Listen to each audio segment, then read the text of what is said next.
Olá, amigos e amigas, que o Senhor vos abençoe e que o Senhor Deus vos guarde e que todos tenham um dia prazeroso e deleitoso ao lado do Criador do Universo. Vamos estudar a lição e hoje, sábado 15 de julho, inicia-se uma nova lição, que é a lição de número 4, que ela tem como título Como Deus nos resgata. A lição de hoje fala realmente da fidelidade, né, que todo cristão deve ter para que Deus realmente faça a obra em cada um das pessoas. E todo cristão fiel ao Senhor, ele deve se lembrar que nós não somos daqui desse mundo. Nós somos peregrinos, né? Estamos de passagem. A nossa morada é no céu, nas mansões celestiais. Porém, nós devemos nos lembrar que hoje nós somos reconhecidos assim como cidadãos do céu. E é porque Deus, né, pelo seu infinito amor, nos resgatou das garras do inimigo, através do sangue precioso do seu Filho amado Jesus. E o Criador fez isto por misericórdia, por bondade, por amor de seus filhos, né, pecadores e caídos, que estavam todos, né, fadados, né, a morrer para sempre.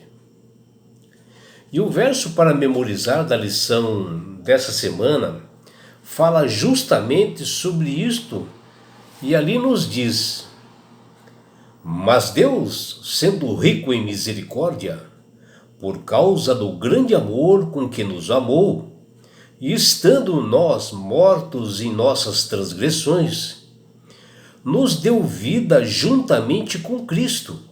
Pela graça, vocês são salvos. Está lá em Efésios capítulo 2, versículos 4 e 5. O apóstolo Paulo, que ele menciona aqui, e deu a entender que Deus quer resgatar as pessoas. Ou seja, o seu poder inundar o coração de cada uma das pessoas, para que aceitem a Jesus como o Salvador e Senhor, e saiam realmente desse mundo de aflições, de sofrimentos, né, e que possam ter uma vida nova, né, uma vida com esperança. E justamente a lição de hoje fala de resgate. O que nós temos que entender que um resgate, ele é um pagamento. Como diz lá no livro de Números, capítulo 3, versículo 46 e 47. E o ser humano, ele foi comprado por um preço altíssimo, que fala lá em 1 Coríntios, capítulo 6, versículo 20, e capítulo 7, versículo 23, também de 1 Coríntios. E o preço desse resgate foi o sangue do Filho de Deus, que morreu na cruz do Calvário por mim e por você, por amor, nos livrando da morte eterna e do pecado, que está lá em 1 Coríntios capítulo 1, versículo 30. E a lição de hoje, ela menciona um caso assim verídico, né, que ocorreu em 1987, com uma menina que tinha apenas 18 meses de idade, um neném, que por um descuido, né, dos pais, ela acabou caindo dentro de um poço artesiano abandonado lá nos Estados Unidos. E ela se chamava Jessica McClure, na cidade de Midland, no Texas. E esse caso foi muito chamado a atenção por jornais, pela mídia da época, onde ali reuniam-se muitas pessoas, né, para o local onde ocorreu isto. E os bombeiros, eles lutando, né, para salvar a vida desse neném, eles canalizaram assim um ar fresco para dentro do poço para tentar manter viva aquela criança. E os socorristas, eles ficavam assim conversando com ela o tempo todo, né? E ela tinha horas que ela chorava, outra ela dormia, porque eles iam mandando assim através de cordas, mamadeiras, água para ela. Mas ela gritava assim, clamava, chamando pela sua mãe. Finalmente, após 58 horas de muitas lutas, de trabalhos, né, dos socorristas, a menina Jéssica foi resgatada e liberta, né, daquele poço de apenas 20 centímetros de diâmetro. Uma criancinha que caiu ali dentro e para tirar é complicado. E uma fotografia que foi tirada ali no local do resgate, onde nesse local do resgate, quando estavam içando a menina, tinha vários cabos assim, né, que passavam assim pelo pescoço da menina, próximo, né, e dando assim um risco tremendo de vida para a menina. Mas eles tinham que fazer alguma coisa, né, para tirar a menina dali. E esse fotógrafo, né, ele fez uma foto assim bem de arte assim. Ele chamava Scott Shell e foi a fotografia vencedora de um grande concurso que chama-se Prêmio Pulitzer, que era muito famoso esse prêmio lá nos Estados Unidos. E isso emocionou assim o mundo inteiro, esta foto. O que nós vemos, né, que não existe algo tão belo e arrebatador quando assim uma história de resgate chega a um final feliz e vitorioso. E por isso que o apóstolo Paulo, né, em Efésios capítulo 2, versículo de 1 a 10, ele fala do maior resgate que ocorreu neste universo de todos os tempos, que foi o esforço, o sacrifício, a perseverança, o amor que Deus fez em livrar, redimir a humanidade, onde o Criador teve que sacrificar o seu Filho, Jesus, por nós pecadores, onde nós somos testemunhas, né, hoje, né, que esse amor foi infindável, que Deus mostrou por nós. E Jesus, certa vez, assim, contando para os discípulos, né, que ele menciona, né, que através de uma parábola, que se alguém quiser resgatar algo que lhe pertence, né, ou seja, que se algo que ele vai resgatar esteja na casa de um homem forte, terá que primeiro neutralizar o homem forte. Então assim estará à vontade para fazer o resgate e saquear, que está lá em Mateus capítulo 12, versículo 29. E na cruz do Calvário, o príncipe desse mundo, Satanás, ele foi para tentar neutralizar, não se deixar ser neutralizado, né,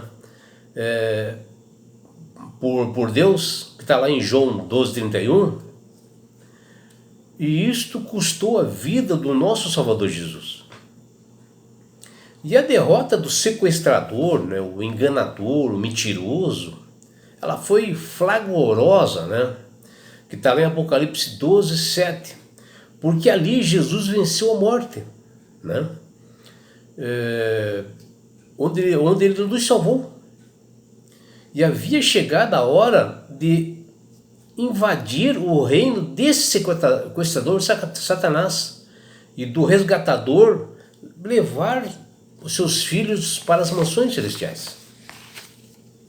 E o apóstolo Pedro, ele escreve algo que nós temos que refletir também, que nos diz: sabendo que não foi corruptíveis, como prata ou ouro, que fostes resgatados da vossa vã maneira de viver, que por tradição recebestes de vossos pais, mas com o precioso sangue de Cristo, como de um cordeiro imaculado e incontaminado, que está lá em 1 Pedro, capítulo 1, versículos 18 e 19. O resgate de Cristo gera-se um novo modo de viver a vida, onde nós devemos nos cingir de todo o entendimento, de sabedoria, mantendo a nossa mente, a vontade e pensamentos focados em Jesus e observar o resgate que Ele fez por todos nós, para que as nossas aflições e as coisas desse mundo não venham atrapalhar a nossa peregrinação rumo às mansões celestiais, onde a libertação estará completa. É inegável, né, que a hostilidade desse mundo e os ataques do sequestrador Satanás querendo nos escravizar de volta é para sempre e bem visível, né? Que ele pretende nos tirar o foco do nosso Salvador Jesus. Cristo nos resgatou e santificou a todos nós, né? Para nós enxergarmos e viver como Ele viveu esse mundo. Nós somos peregrinos assim numa terra com lutas e adversidades. Porém, nós caminhamos vitoriosamente para nós irmos morar com o nosso Salvador e Resgatador para sempre. Em Cristo nós temos a esperança de que as tribulações dessa vida, elas são passageiras, elas são momentâneas. E como peregrinos nós temos uma pátria celestial que nos aguarda. E nesta semana nós estudaremos diariamente sobre esse assunto chamado resgate, que foi proporcionado por Jesus. Teremos a ideia de que Ele fez pela humanidade caída e como Ele fez. Nós estudaremos essa semana, que está lá em Efésios capítulo 2, versículos de 1 a 10. Nós vamos entender também o que o apóstolo Paulo ele quis afirmar com as palavras que seus ouvintes tinham sido, por natureza, filhos da ira, como também os demais. Mas o que Paulo quis dizer com isto, filhos da ira? Saberemos durante essa semana, que está lá em Efésios capítulo 2, versículo 3 e capítulo 5, versículo 6, do mesmo Efésio. Verificaremos também qual é o sentido dos crentes participarem da ressurreição, da ascensão e da exaltação de Cristo, que a Bíblia menciona. Nós iremos estudar sobre esse ponto que está lá em Efésios capítulo 2, versículos 6 e 7. E durante essa semana nós faremos uma comparação do plano de salvação de Deus, que está lá em Efésios capítulo 1, versículos 3 e 4, com os resultados eternos, que está lá em Efésios capítulo 2 e 7. E nós saberemos quais são esses elementos, esses objetivos essenciais desse plano de Deus, que nós veremos durante essa semana. Vamos também ver quando o apóstolo Paulo fala em Efésios capítulo 2, versículo de 1 a 10, e que ele dá uma ênfase nos versos 8 a 9 e 10, diz que nós somos salvos por Deus, que nós somos resgatados pelo Senhor. Estudaremos sobre isto. E é por isso, meu amigo, minha amiga, que Deus tem falado com todas as pessoas através do Espírito Santo para que aceitem a Jesus como Salvador e Senhor. Quando você aceita a Jesus como Salvador e Senhor, Quando você aceita realmente de coração sincero, onde existe ali uma transformação pelo Espírito Santo, você passa a manusear melhor as escrituras. Você passa a ter entendimento. Você passa a ter sabedoria. E você passa a entender por que Deus nos resgatou das garras do inimigo. Por que Jesus teve que morrer na cruz do Calvário. E você entenderá mais facilmente através das Sagradas Escrituras. E não é só isso, meu amigo, minha amiga. Quando você aceita Jesus como Salvador e Senhor, você ganha este presente de Deus que chama-se salvação. E com isto, Jesus vai levar-te para as mansões celestiais, um lugar onde não existe mais perseguições, mais aflições, não haverá mais morte. E sabe por que Deus quer fazer isto? Com você, meu amigo. Com você, minha amiga. Porque Jesus te ama. Abraços do seu amigo João Carlos Amorim.